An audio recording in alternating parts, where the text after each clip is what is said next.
Brother, let me ask you something real quick. Have you ever stood at a gas station holding a plastic fuel container and suddenly felt unsure? You are not alone. Millions of drivers do this every year without knowing if it is safe or even allowed. Some stations say yes, some say no, and online opinions are all over the place. Here is the fact.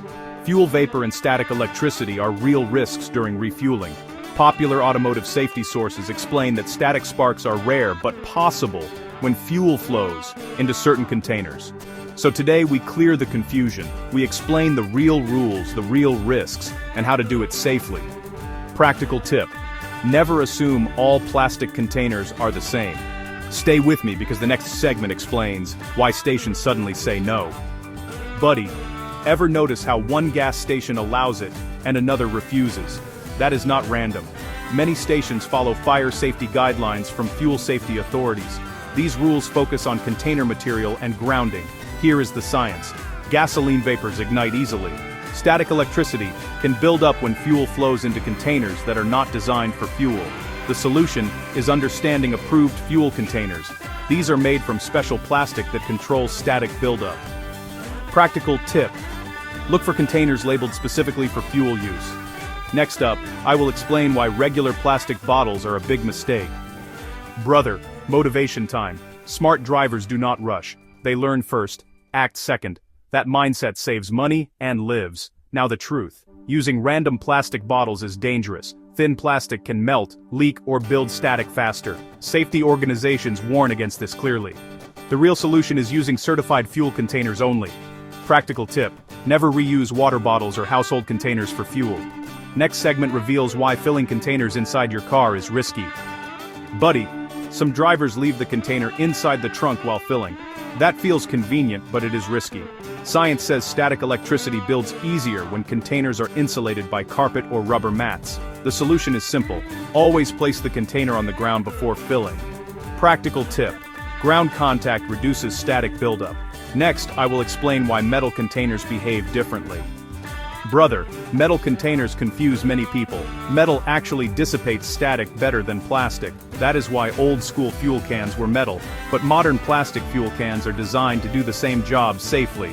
The solution is not metal versus plastic. It is certified versus random. Practical tip: certification matters more than material. Next segment explains why fuel caps matter more than you think.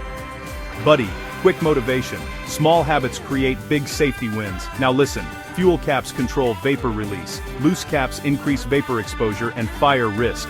Science shows vapor pressure rises quickly during refueling. The solution is tightening caps immediately after filling. Practical tip: never leave containers open longer than needed. Next up, we talk about weather and why hot days are riskier. Brother, hot weather increases fuel vapor expansion. That raises pressure and spill risk. Safety studies show more fuel incidents happen in warm conditions. The solution is slower filling during hot weather. Practical tip: do not overfill. Leave space for expansion. Next segment covers why stations have their own rules. Buddy, gas stations are private property. They can enforce stricter rules than local law. Many stations ban container filling to reduce liability. The solution is respect their policy and ask before filling. Practical tip: always ask the attendant first. Next, we talk about legal myths. Brother, motivation again. Knowledge beats fear every time. Many drivers think container filling is illegal everywhere. That is false. Laws vary by region. Most rules focus on safety compliance, not banning containers entirely. Practical tip: check local regulations if you transport fuel often. Next segment reveals the safest step-by-step method. Buddy, here is the safest method. Place the container on the ground, use an approved container, insert nozzle fully, fill slowly, stop before full. Science supports this as the lowest risk method. Practical tip: slow filling reduces splash and vapor. Next up, storage mistakes people make at home. Brother, many accidents happen after leaving the station. Fuel storage matters. Experts warn against storing fuel near heat sources. The solution is cool, ventilated storage. Practical tip: keep fuel away from living spaces. Next we talk about transport safety. Buddy, motivation moment.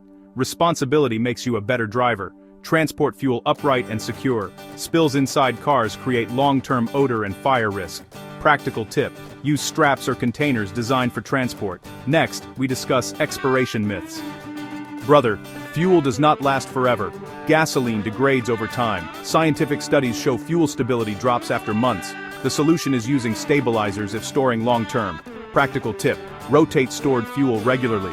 Next segment explains emergency use. Buddy, fuel containers shine during emergencies, power outages, generators, long trips, but only if handled correctly. Practical tip: label containers with fill date. Next, we cover common mistakes. Brother, motivation time. Smart habits beat expensive repairs. Common mistakes include overfilling, wrong containers, poor storage. The solution is discipline. Practical tip: treat fuel like a controlled material. Next, why kids and pets matter here. Buddy, fuel fumes are toxic. Keep containers away from children and animals. Safety sources stress proper sealing. Practical tip: lock storage areas when possible. Next, we wrap everything together. Brother, let us summarize. Approved container, ground placement, slow fill, respect station rules. These steps reduce nearly all risks. Practical tip: if unsure, do not do it. Next segment gives final mindset advice. Buddy, motivation again. Being cautious is not being scared, it is being smart. Drivers who respect safety avoid fines, fires, and repairs. Practical tip: teach others these rules. Next, final warning signs. Brother, warning signs include fuel smell, swelling containers, leaks. If you see these, stop immediately. Practical tip: dispose of damaged containers properly. Now the final segment. Buddy, now you know the truth. Filling fuel into a plastic container can be safe if done right, and dangerous if done wrong. If this helped you, like, share, and comment your experience. Disclaimer: this video is for educational purposes only. Consult professionals if you have special